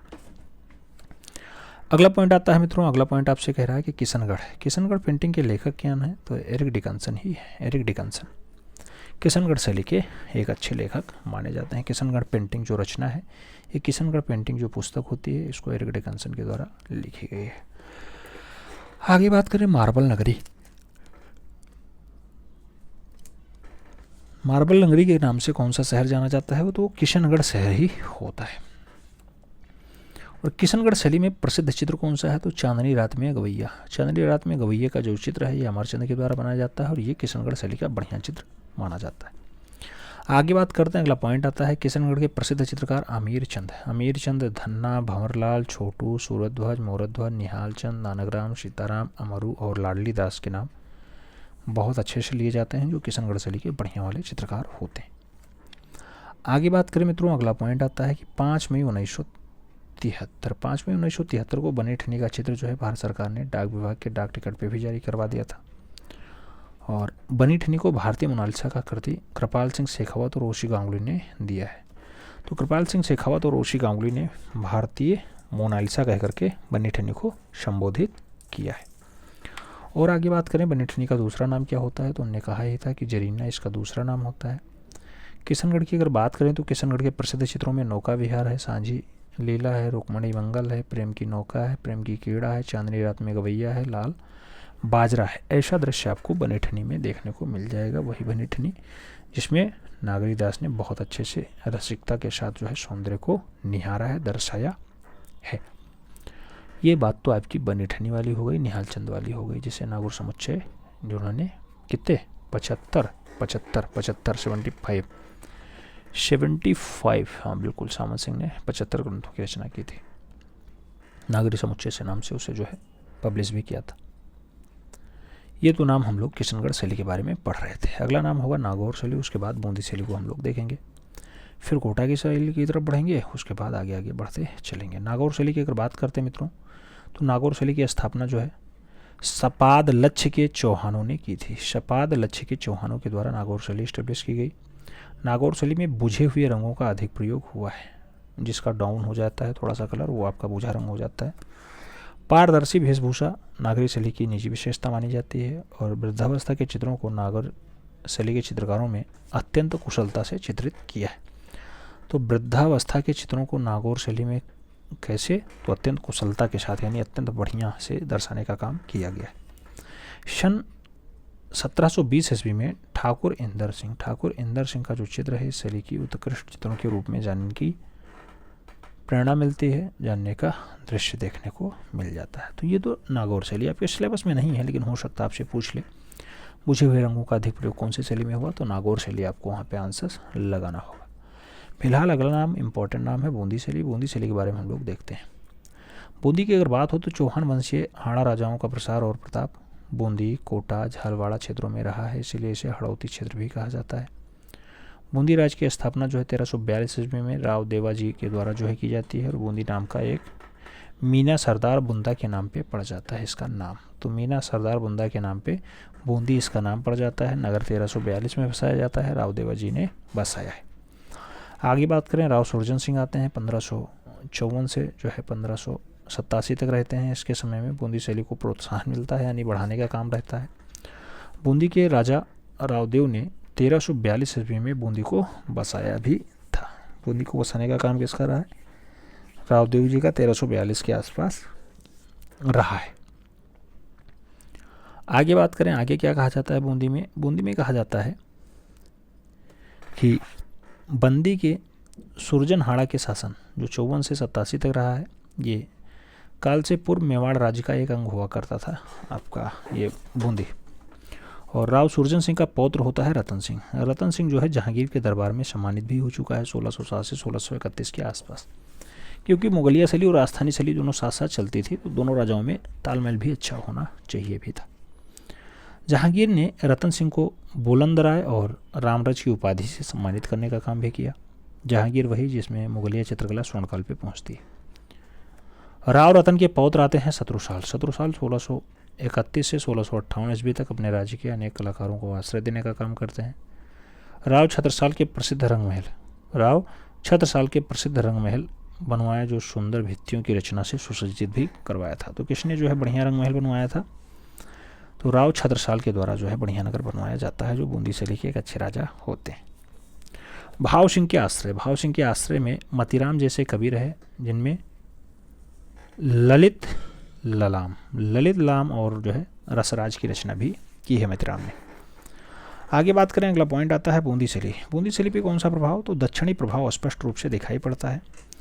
और राव उम्मेद सिंह ने 1748 ईस्वी में, कब 1748 में बूंदी शैली को स्वतंत्र करने का काम भी कर दिया था। आगे बात करते हैं मित्रों, अगला पॉइंट आता है राव उम्मेद सिंह का जंगली सुअर का शिकार करते हुए बूंदी शैली का एक बढ़िया दृश्य माना जाता है, जो 1750 ईस्वी का उत्कृष्ट चित्र बनता है। 1750 आप जानते हैं पूरी राजस्थानी शैली जो है 17वीं से 18वीं शताब्दी के आसपास चरम पे रहती है, तो उस टाइम का एक बढ़िया नमूना माना जाता है। और आगे बात करें, एक दृश्य हम आपको दिखाते हैं, राव उमेश सिंह का जंगली सुअर वाला जो शिकार करता हुआ दृश्य है, जो 1750 का बढ़िया दृश्य माना जाता है। देख लो, सुअर का शिकार कर रहे हैं, ये आपके राजा हैं, ये सुअर है, मार दिए हैं, दिखाई दे रहा है। ऐसा दृश्य जो है जंगली सुअर का दृश्य आपको बूंदी शैली में देखने को मिल जाएगा। आगे बात करते हैं मित्रों, अगला पॉइंट आता है, कह रहा है बूंदी शैली में स्नान के दृश्य जो है थोड़ा फेमस दृश्य होते हैं, उनका चित्रण हुआ है। रागमाला चित्रों के श्रृंखला के रूप में बूंदी के आरंभिक चित्र जो है चुनार में बने बताए जाते हैं। और बूंदी चित्र शैली की जो रंग योजना होती है कैसी रही है, तो ये चटकोली रंग योजना के रूप में देखी जाती है। और आगे बात करते हैं बूंदी शैली के बारे में, तो बूंदी शैली के चित्रों का जो विकास है वो रागनी चित्रों से हुआ है। इन चित्रों के आरंभिक उदाहरण रागमाला चित्रावली से मिलते जुलते हैं, यानी वहाँ से भाग लेते दिखाई दे रहे हैं। पहला आरंभिक उदाहरण आपको राग दीपक का चित्र है, जो भारत की जो है BHU वाले संग्रहालय में भारत कला भवन में सुरक्षित दिखाई देता है। आगे बात करते हैं, अगला पॉइंट आता है, दूसरा जो है आपका रागनी भैरव का चित्र है, जो नगर का म्यूजियम इलाहाबाद में मिल जाएगा। और सन 1660 ईस्वी से लेकर के 1850 ईस्वी तक के बने चित्रों के संग्रहों की अगर बात करें, तो रसिक प्रिया का 7 चित्र यहाँ पे आपको देखने को मिल जाएगा। बूंदी शैली का एक संपूर्ण 12 मासा का चित्र है, जो चैत्र से लेकर के फाल्गुन मास तक का जो है चित्रण हुआ है, उसमें जो है सभी माहों के बारे में अच्छे से जानकारी दी गई है। वो बूंदी शैली का एक उत्कृष्ट चित्र माना जाता है। आगे बात करते हैं, कहा जाता है बूंदी शैली। बूंदी शैली, तो बूंदी शैली में रागमाला और नायक नायिका के भेद, उसके साथ 12 मासा और षड ऋतु वर्णन के रूप में जो है श्रृंगार प्रधान विषयों का चित्रण राजस्थानी शैली के अंदर अन्य शैलियों की अपेक्षा थोड़ा ज़्यादा हुआ है, तो इसलिए यहाँ पे बूंदी शैली में भी ऐसा दृश्य देखने को मिल जाता है। केशवदास द्वारा रचित कविप्रिया, कविप्रिया में 12 मासा के दोहा और उससे छंदित करने का काम भी किया गया है। और बूंदी शैली के चित्रों में पीठिका पर नायिका और नायक, पीठिका पर नायिका और नायक ये 1682 ईस्वी की रचना मानी जाती है। श्री GD गुजराती संग्रहालय में रखी हुई है, जो बम्बई में है। वो पीठिका में नायक और नायिका जो दृश्य है, ये बूंदी शैली का बढ़िया दृश्य माना जाता है। और कहाँ रखा हुआ है, तो ये बम्बई के GD गुजराती संग्रहालय में रखा हुआ है। आगे बात करते हैं, अगला पॉइंट आता है मित्रों। अगला पॉइंट आ रहा है, कहा जा रहा है कि प्रेमी और प्रेमिका द्विज का चांद देखते हुए ऐसे चित्रकार तो मोहन होते हैं, ऐसा दृश्य मोहन बनाया है। और 1698 में यह चित्र कहाँ पहुँच जाता है, प्रिंस वेल्थ ऑफ म्यूजियम संग्रहालय मुंबई में पहुँच जाता है। आगे बात करें, परिचायिकाओं सहित रानी, ये 16वीं शताब्दी का उत्तरार्ध का दृश्य है और ये भी प्रिंस वेल्थ ऑफ म्यूजियम संग्रहालय में सुरक्षित रखा हुआ है, परिचायिकाओं सहित रानी। तो परिचायिकाओं के सहित रानी ऐसा दृश्य आपको कहाँ देखने को मिलता है, राजस्थानी शैली की उपशैली है बूंदी शैली, बूंदी शैली में देखने को मिल जाता है। बूंदी शैली के चित्रों की जो मानव कृतियाँ हैं, इनके शरीरों का जो रंग है ये सुरा के समान लाल रंग से चित्रित किया गया है, मानव का रंग लाल है। और बूंदी शैली में जो सोने चांदी के रंग हैं, इनका प्रयोग किया गया है। बूंदी शैली के सघन प्राकृतिक सुषमा की सुरमई सतरंगी वैभव की समायोजन सफ़ेद विषय वस्तु की मौलिकता का देन माना जाता है।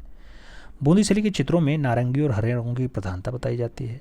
बूंदी शैली के पटोल यानी परवल की फाँक के समान उन्मीलित भावपूर्ण नेत्र हैं, नुकीली नासिका है, मुंह जो है गोलाकृति लिए हुए है, ऐसा दर्शाया गया है बूंदी शैली में। बूंदी शैली के चित्रों में लाल पीले रंगों की प्रमुखता बताई जाती है। बूंदी शैली के रागमाला चित्रों की चित्र जो है अधिक बताए जाते हैं। और इसके अतिरिक्त जो है रात्रिकालीन शिकार दृश्य, उत्सव, सभी ही चित्रण आदि जो है इस शैली के प्रमुख विषय माने जाते हैं। बूंदी शैली में नायिका भेद चित्रों को जो है थोड़ा ज़्यादा महत्व दिया गया है। बूंदी शैली प्रमुख चित्रकार कौन से हैं, तो सुरजन होते हैं, अहमद अली होते हैं, रामलाल होते हैं, डोंडिया होते हैं, मोहन होते हैं और साधु होते हैं। ये लोग बूंदी शैली के एक अच्छे चित्रकार माने जाते हैं। बूंदी वही जो झालवाड़ा वाला क्षेत्र होता है। आगे बात करते हैं कोटा शैली की खोज। मित्रों, कोटा की अगर बात हो तो 1652 ईस्वी में कर्नल TJ गियर एंडरसन के द्वारा जो है कोटा खोजा जाता है। और हाड़ौती शैली का दूसरा नाम जो है ये कोटा शैली हो जाता है। या हाड़ौती शैली की दूसरी शैली कौन सी होती है, कोटा शैली होती है। तो कोटा राज्य की स्थापना माधव सिंह ने की है। कब की है, 1631 ईस्वी के आसपास की है। कोटा शैली की अगर बात करते हैं, राजा छत्रसाल के समय कोटा चित्र शैली को अपना जो है निजी पहचान मिल जाता है। और कोटा शैली के प्रमुख आश्रयदाता अगर बात करते हैं, राजा उमेश सिंह हो जाते हैं, जो 1771 से 1820 ईस्वी तक कोटा शैली की बड़ी उन्नति के लिए काम करते हैं। उमेश सिंह ने घुड़सवारी या खेत का बड़ा शौक होता है। और कोटा शैली का चरमोत्कर्ष काल भी उमेश सिंह के समय को ही माना जाता है। कोटा शैली के दृश्यों की अगर बात करते हैं, तो शिकार के दृश्य जो है यानी शिकार के दृश्य बहुत फेमस होते हैं। शिकार वाला दृश्य फेमस होता है। ये है आपका शिकार का दृश्य, देखिए जंगल दिखाई दे रहा है, यहाँ पे बहुत सारे शिकारी शिकार के लिए बैठे हुए हैं। ये राजा इधर शिकार, ये राजा इधर बैठे हुए हैं, राजा इधर बैठे हुए हैं, इधर बैठे हुए हैं, इधर देखेंगे तो आपको बहुत कुछ दृश्य देखने को मिल जाएगा। ये थोड़ा मार्मिक दृश्य होता है। और ये शिकार का जो दृश्य है मित्रों, ये कोटा शैली की एक अच्छी विशेषता मानी जाती है। और आगे बात करते हैं, तो राजस्थानी में कोटा शैली के विषयों को सर्वोत्कृष्ट पशुओं का दृश्य माना गया है। जो सबसे बढ़िया चित्र होता है वो पशुओं का होता है। कोटा शैली के उत्कृष्ट भित्ति चित्रण की अगर बात करते हैं, तो झाला जी की हवेली और राजमहल के साथ साथ देवता जी की हवेली में देखने को आपको मिल जाएंगे। तो कोटा शैली का बढ़िया दृश्य आपको कहाँ दिखाई दे जाएगा, आपको झालवाड़ा नहीं, जो देवता जी की हवेली है और उसके साथ झाला जी की हवेली है, वहाँ देखने को मिल जाएगा। अगला पॉइंट, नाटकीय बादलों का अंकन कहाँ पे हुआ है, तो ये कोटा शैली में आपको देखने को मिल जाएगा। कोटा शैली का उत्कृष्ट काल क्या है, तो 17वीं शताब्दी के अंतिम चतुर्थांश में आपको कोटा शैली का उत्कर्ष काल देखने को मिल जाएगा। कोटा शैली के प्रमुख चित्रकारों की अगर बात करते हैं, तो मित्रों याद रखना पूछा जाता है, लच्छी राम, रघुनाथ, गोविंद राम और नूर मोहम्मद कहाँ के चित्रकार रहे हैं? तो नूर मोहम्मद हों, रघुनाथ हों, गोविंद राम हों, लच्छी राम हों, ये सब जो चित्रकार रहे हैं ये सब कोटा शैली के बढ़िया चित्रकार रहे हैं। वही कोटा शैली जिसको खोजने का काम कर्नल जी.आर. गेयर एंडरसन का रहा है। आगे बात करें झालवाड़ा। झालवाड़ा में राम दरबार का चित्र जो है अत्यंत मनोहारी माना जाता है और रस संगीति कोटा शैली के चित्रों में हरा, लाल, सुनहरे रंगों का प्रयोग थोड़ा सा ज़्यादा हुआ है। तो ऐसा दृश्य आपको यहाँ पे ज़्यादा देखने को मिलता है। अब कोटा के बाद हम लोग जयपुर शैली के बारे में बात करेंगे। जयपुर शैली वही जहाँ महाराजा सवाई जयसिंह प्रथम का काम होता है, तो उस पर हम लोग बात कर लें। जयपुर शैली एक दृश्य देखिए, सबसे बढ़िया दृश्य, सबसे अच्छा दृश्य महाराजा जयसिंह प्रथम है। ये जयपुर शैली की बढ़िया विशेषता मानी जाती है। जयपुर शहर की स्थापना सवाई जयसिंह द्वितीय के द्वारा 18 नवंबर 1727 ईस्वी को किया जाता है। जयपुर शैली का उद्भव और विकास जो है 17वीं से 19वीं शताब्दी के आसपास होता है और ढूंढार शैली के नाम से जयपुर चित्रकला को जाना जाता है। तो ये पूछा जाता है ढूंढार किसका जो है उपनाम होता है? ढूंढार जो है आपके जयपुर शैली का उपनाम होता है, जो राजस्थानी चित्रकला के अंतर्गत आती है। जयपुर को आमेर शैली विरासत में मिल जाती है। तो ये पूछा जाता है जयपुर को कौन सी शैली जो है विरासत के रूप में देखने को मिली? तो आमेर शैली आपको मिल जाती है। महलों और हवेलियों के निर्माण के साथ साथ भित्तीय चित्र जो है जयपुर की विशेषताएं बन जाते हैं। तो महल तो हैं ही, उसके साथ हवेलियों के निर्माण में भी भित्तीय रचना जो दीवारों पे चित्रण हुआ है उसके लिए जो है जयपुर फेमस हो जाता है। और जयसिंह सवाई जयसिंह के पुत्र हैं ईश्वरी सिंह। ईश्वरी सिंह के समय जो है साहिब राम और ऐसा नामक प्रतिभाधारी चेतेरा होता है जिसने आदमकद चित्र बनाने का काम किया है। तो साहिब राम ने आदमकद चित्र कहाँ पे बनाया? तो याद रखना, आपसे पूछा जाए तो आपको एक ही नाम देना होगा, जयपुरी शैली में बनाया। 1600 से 1614 ईस्वी में आमेर के पास पर्याप्त भित्ति चित्रण जोधपुर शैली से मिल जाते हैं उदाहरण के रूप में देखने को। और आगे बात करते हैं मित्रों, अगला पॉइंट आता है सवाई प्रताप सिंह। कौन सा? सवाई प्रताप सिंह। ये 1789 से 1803 ईस्वी तक होते हैं। ये कला प्रेमी और साहित्य के रुचिकर राजा होते हैं। कभी चित्रकार उनके दरबार की शोभा बढ़ाते हैं, अतः इनके समय जो है चित्रकला की विशेष उन्नति होती है, यानी थोड़ा सा आगे बढ़ने का काम होता है। किसके समय? सवाई प्रताप सिंह के समय। जयपुर शैली में राधा कृष्ण लीलाओं और उसके साथ नायिका नायक और 12 मासा आदि का चित्रण आपको अच्छे से देखने को मिल जाता है। मित्रों, ये खूब पूछा जाता है जयपुर शहर के वास्तुकार कौन है? तो विद्याधर भट्टाचार्य, इसीलिए इसको हमने 10 के डोज में करा रखा है। इस पर ट्रिपल स्टार लगा लीजिएगा। जयपुर शहर के वास्तुकार तो विद्याधर भट्टाचार्य। आगे बात करते हैं यूरोपीय भित्ति चित्रण का प्रभाव कहाँ पे होता है? तो जयपुर शैली में आपको यूरोपीय भित्ति चित्रण भी देखने को मिल जाता है। बिहारी सतसई की अगर बात करते हैं तो इसका सर्वप्रथम चित्रण आपको कहाँ देखने को मिलता है? तो बिहारी सतसई का पहला चित्रण, सर्वप्रथम चित्रण आपको जयपुर शैली में ही देखने को मिल जाएगा। बिहारी सतसई के लेखक कौन है? आप जानते हैं बिहारी लाल जी होते हैं। और जयपुर शैली में जहांगीर और शाहजहाँकालीन मुगल प्रभाव आपको क्या देखने को मिलेगा? ज़्यादा देखने को मिलेगा, तो अधिक देखने को मिल जाएगा।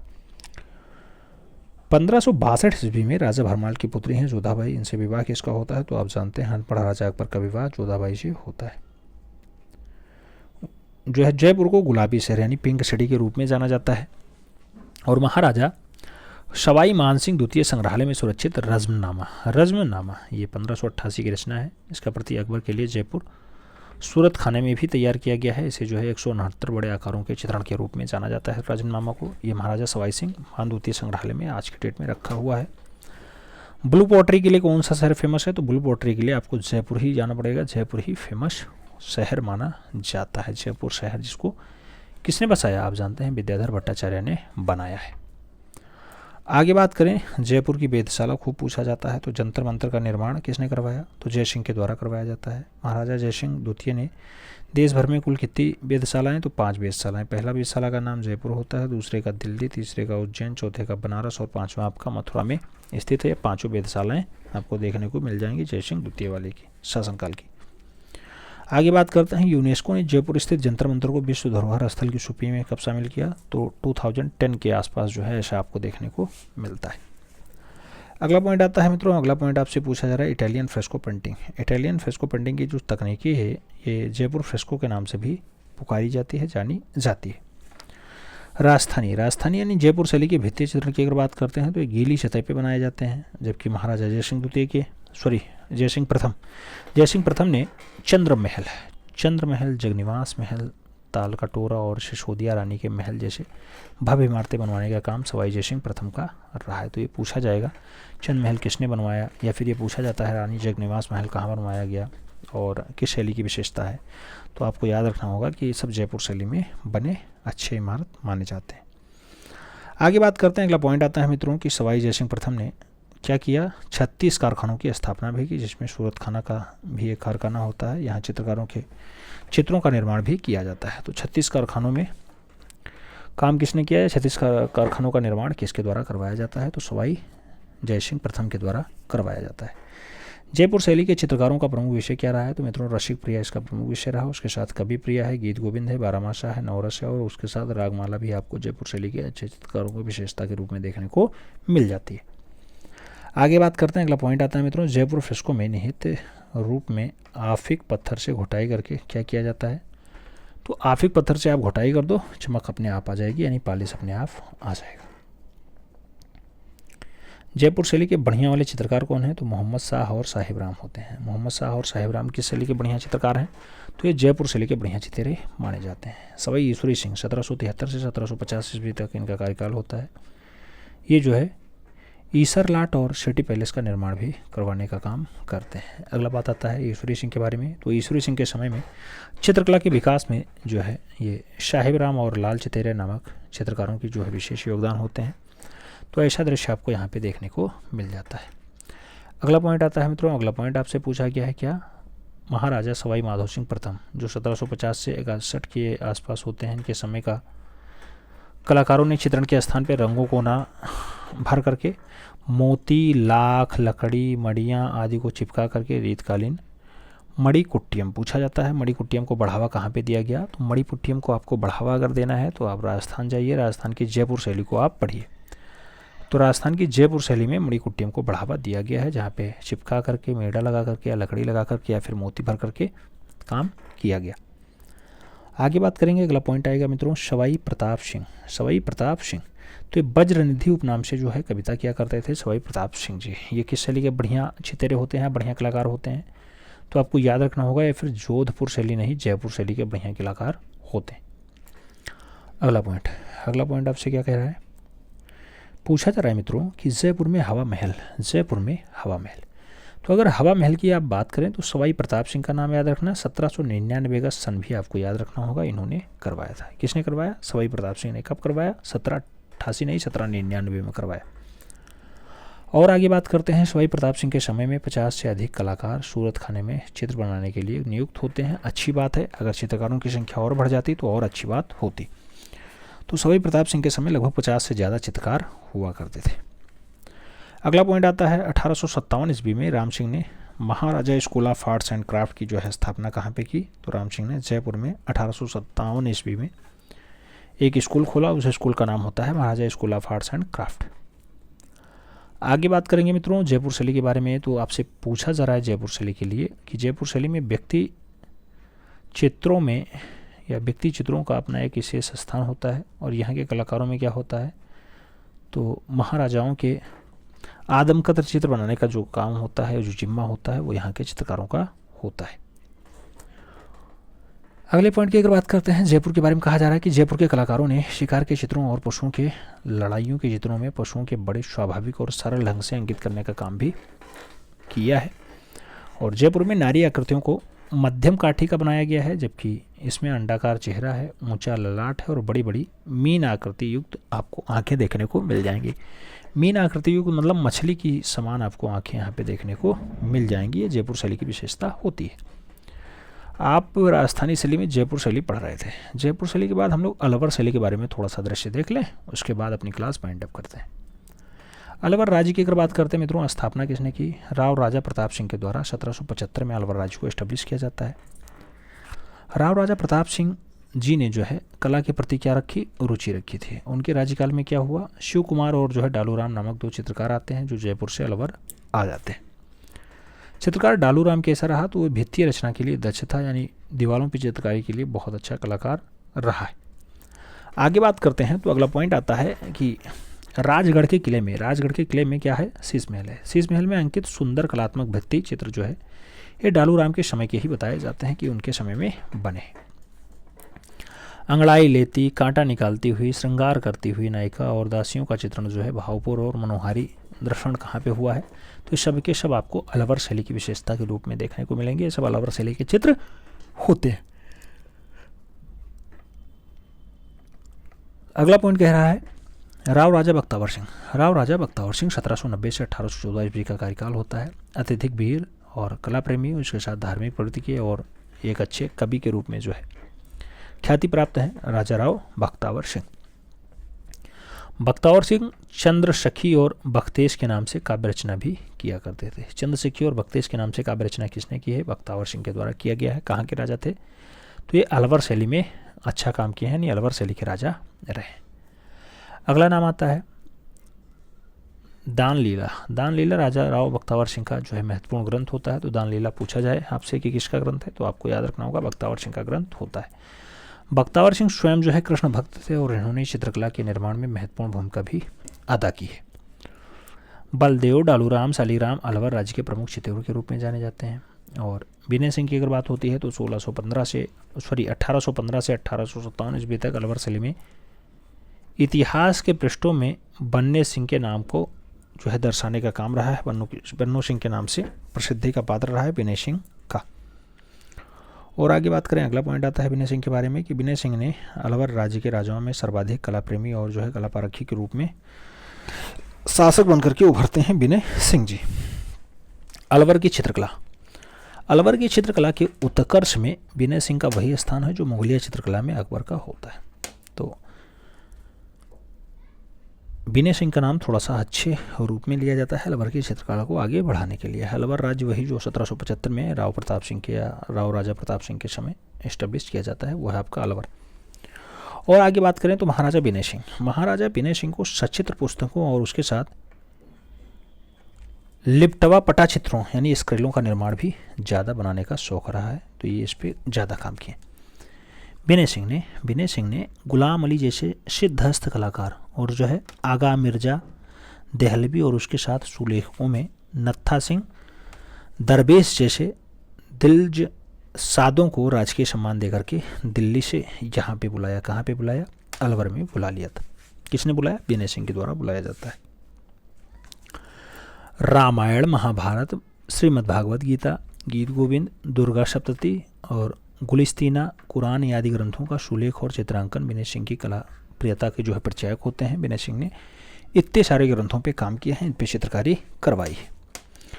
आगे की बात करते हैं, अगला पॉइंट आता है आनंद राम जो है कवि के छंदों पे आधारित 12 मासा का सुंदर सेट और जो है इसी समय का दृश्य माना जाता है। विनय सिंह के समय में निर्मित जो है दीवान जी का रंगमहल भित्ति चित्रण जो है ये बहुत अच्छा और बहुत दर्शनीय माना जाता है। बलवंत सिंह ने 1827 से 1886 ईस्वी में अलवर शैली की कला का बढ़िया शासक माना जाता है, बहुत प्रेमी शासक हो जाता है। और बलवंत सिंह के दरबार में शालिग्राम आते हैं, शालिग्राम के साथ साथ जगन्नाथ आते हैं, जगन्नाथ दास आ जाते हैं, शालिग्राम आ जाते हैं, बक्साराम आते हैं, नंदराम आते हैं आदि कलाकार जो है ये पुथी चित्रण, लघु चित्रण और जो है पिटवा चित्रण के लिए जाने जाते हैं। पिटवा चित्रण का चित्रांकन करने के लिए मशहूर हैं। आगे बात करेंगे, अगला पॉइंट आएगा बलवंत सिंह जो है दुर्गा सप्तती के चित्रों को बनाने के लिए एक छोटे लाल चित्रकार को जयपुर से, शालिग्राम को अलवर से बुला लेते हैं और उनसे जो है ये दुर्गा सप्तती बनवाते हैं। तो छोटे लाल और जो है शालिग्राम मिल करके जयपुर शैली के शालिग्राम होते हैं और जो आपके ये छोटे लाल हैं इन दोनों को बुला करके और जो है बनवाया जाता है। शालिग्राम अलवर से आते हैं, अलवर वाली शैली, ठीक है। तो ये दोनों मिलके दुर्गा सप्तती के चित्र बनाते हैं और अच्छे से बनाते हैं। और आगे बात करते हैं मित्रों, अगला पॉइंट आता है छोटे लाल की अगर बात हो तो पर्दाश कार्य करने में दक्ष थे। उनकी रंग योजना जो है चटकदार रही है और अलवर में रंग महल का कमरा श्वेत शीशों से जड़ा है और कुछ जो है चित्र जो है या कुछ हिस्सा जो है सुसज्जित भी आपको दिखाई दे जाएगा अलवर के रंग महल में। और शिवदान सिंह की अगर बात करते हैं, इन्होंने संगीत के प्रति विशेष रुचि होने के कारण उनके दरबारों में रंडियों और अन्य कलाकारों का जमघट भी लगा रहता था। किसके में? शिवदान सिंह के समय में। अलवर शैली का एक बढ़िया चित्र है नेफरी वादन आप देखिएगा, ये शिवदान सिंह के समय का बढ़िया दृश्य है। यह है आपका नेफरी बजा रही है महिला, यही आपका नेफरी वादन का दृश्य है। बहुत अच्छा दृश्य माना जाता है नेफरी वादन का दृश्य।